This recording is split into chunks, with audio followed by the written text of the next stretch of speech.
Nah, ada ayat hadis lain, dalam hadis disebutkan yang berbunyi Abu Rafi meriwayatkan bahwa Rasulullah Shallallahu Alaihi Wasallam meminjam seekor unta dari salah seorang sahabat.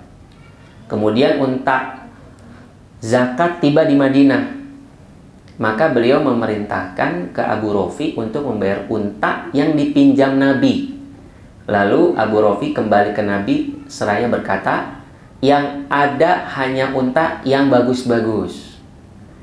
Nabi bersabda, berikan unta bagus karena orang yang baik adalah yang paling baik membayar utang. Hadis riwayat Muslim. Nah, oleh karenanya para ulama sepakat boleh meminjamkan harta orang lain dengan syarat berniat membayarnya. Kalau di awal dia sudah niat mau dibayar, berarti tidak boleh dia minjam. Jadi syarat boleh minjam, dia mampu membayar. Misalnya ibu-ibu mau beli rumah, udah punya rumah semuanya? Alhamdulillah, nggak beli ya Bu ya. Berarti ibu-ibu luar biasa. Ini kan paling utama nih, kebutuhan pokok ya Bu ya. Kalau nggak ada rumah nggak bisa kan? Itu.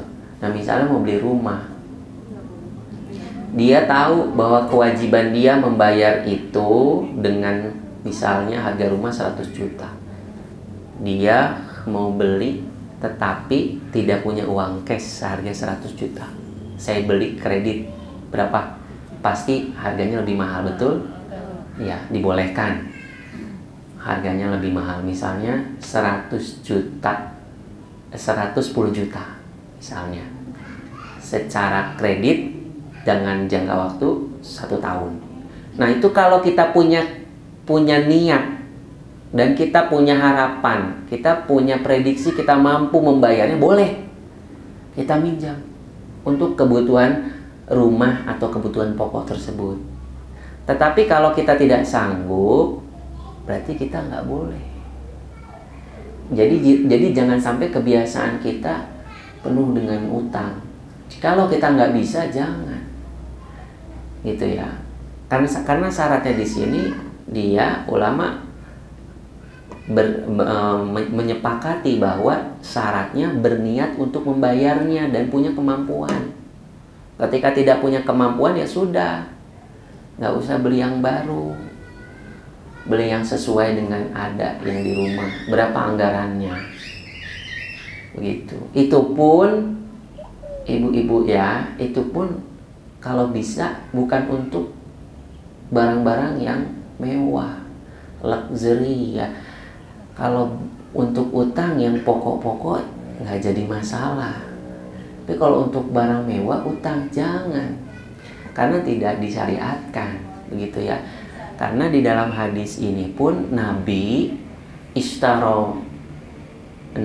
to'aman Yahudian warohana dir'ahu. Nabi membeli makanan kepada seorang Yahudi karena nggak punya uang. Bayangkan, Nabi tidak punya uang ini. Sehingga Nabi membeli makanan pokok dari seorang Yahudi dengan cara kredit. Maksudnya gimana? Dia gadaikan baju besinya yang itu lebih mahal. Baju besinya itu lebih mahal daripada makan pokoknya. Ketika Nabi tidak mampu membayar, silakan ambil baju besinya. Itu suatu hadis yang menjelaskan bahwa Nabi saja sebagai panutan kita, qudwah hasanah kita, membeli suatu kebutuhan pokok yang dia tidak mampu belinya dengan cara tidak tunai, tapi untuk kebutuhan pokok, begitu ya. Dalil hukumnya bagaimana? Memberi pinjaman yang sudah saya jelaskan. Firman Allah Subhanahu wa taala dalam Al-Baqarah berikutnya 245 yang berbunyi, siapakah yang mau memberi pinjaman kepada Allah, pinjaman yang baik atau menafkahkan harta di jalan Allah, maka Allah akan memperlipat gandakan pembayaran kepadanya dengan lipat ganda yang banyak. Jadi boleh. Kalau ibu-ibu ada yang datang besok, dia punya kebutuhan untuk pendidikan anaknya, punya uang dan ibu punya kelebihan, kasih. Tapi dengan syarat dia tadi apa tadi? Mengembalikannya. Ingat, itu adalah hutang jatuhnya, walaupun tadi dia pinjaman uang tunai. Jadi dia nanti punya kewajiban mengembalikan semisalnya dengan nominal yang sama. Dan Allah menyebutnya sebagai amal soleh.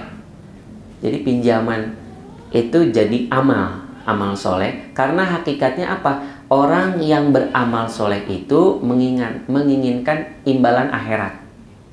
Jadi orang yang beramal soleh itu kan dia selalu menginginkan jaza atau balasan akhirat. Begitu juga pinjaman. Ya, orang yang memberi pinjaman mengharap gantinya, betul tidak? Iya, nanti dia juga akan mengembalikan, tenang aja, kan gitu. Sama, berarti kan amal soleh juga gitu. Nanti Allah akan balas. Makanya pinjaman itu, ya, di sini Allah menyebut amal soleh sebagai pinjaman.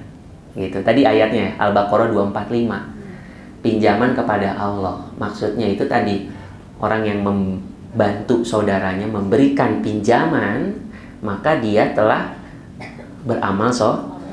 Hadis Nabi dijelaskan dari Abu Hurairah bahwa Nabi bersabda, siapa yang melepaskan seorang mukmin, orang beriman, dari suatu kesulitan dunia, Allah melepaskan darinya suatu kesulitan di akhirat. Nah ini, ketika ada saudara kita yang kesulitan datang kepada kita, dia sedang berada dalam kondisi butuh, berarti kan dia butuh tuh. Ingat, bukan gaya hidup, tapi butuh, dia datang. Ya, dia butuh dan kemudian dia datang kepada kita, berarti dia dalam keadaan sulit. Maka Allah akan permudah urusan kita di dunia. Dan ini janji Allah. Allah akan melepaskan kesulitannya, suatu kesulitan di akhirat. Siapa yang memudahkan orang dalam kesusahan, Allah akan mudahkan urusannya di dunia dan akhirat. Jadi ketika kita memberikan kemudahan kepada saudara kita, kita akan diberikan kemudahan di dunia dan akhirat. Karena pada dasarnya kehidupan ini adalah ujian. Ketika kita berikan bantuan kepada orang lain, berarti kita ingin dipermudah. Kalau katanya misalnya kita ditetapkan di surganya Allah, berarti kita takdirnya di surga nih. Berarti kita dipermudah jalan menuju surganya. Begitu ya. Ini hadis riwayat Muslim, bahwa saya tekankan lagi, ya, siapa yang melepaskan seorang mukmin dari suatu kesulitan di dunia, Allah akan melepaskan darinya kesulitan di hari kiamat. Siapa yang memudahkan seorang mukmin, ya, urusannya di dunia, dan Allah akan memudahkan urusannya di dunia dan di akhirat. Dan siapa yang menutup aib seorang muslim, Allah akan tutup aibnya di dunia dan akhirat. Nah ini juga sama. Kalau kita tahu ada aib seorang, kita tutup, maka Allah akan menutup aib kita di dunia dan di akhirat. Ini hadis riwayat Muslim.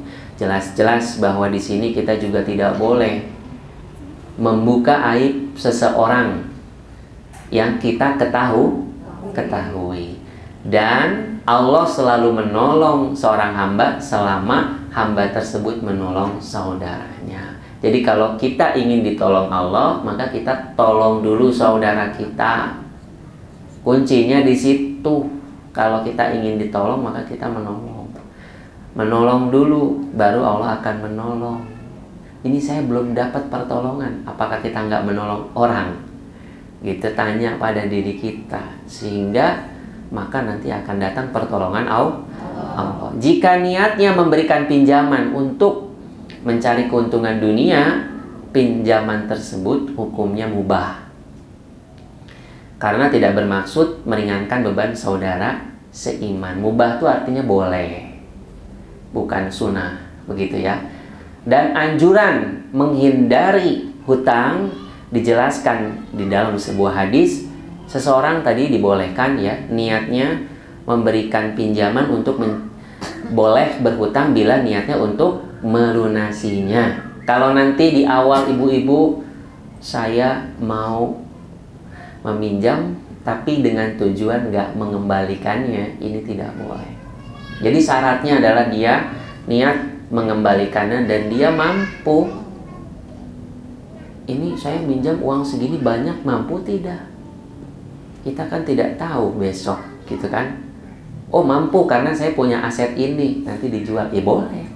Tapi dengan syarat tadi, mampu dan punya niat untuk mengembalikan.